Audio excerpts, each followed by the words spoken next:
So kaya nasa maliwanag tayo na appearance kasi nandito tayo sa 7-Eleven, Juan Luna Street. We're bringing back this series, Vlog to Vlogs. This is part number 2.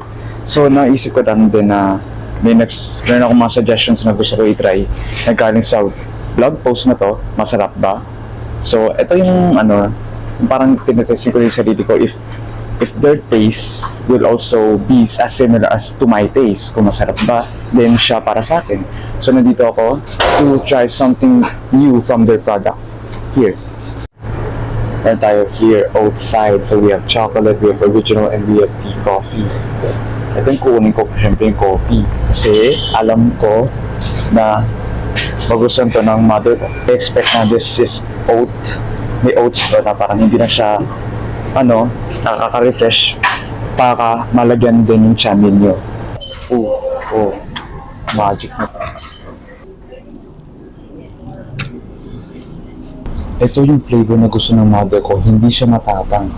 Balance yung milk and the coffee taste, nandoon dyan pa rin yung coffee. Tapos, konti lang yung pagkamalapot niya. I thought na mas malapot siya as I expected, pero itong drink na to, parang parang it blends well na sa oats.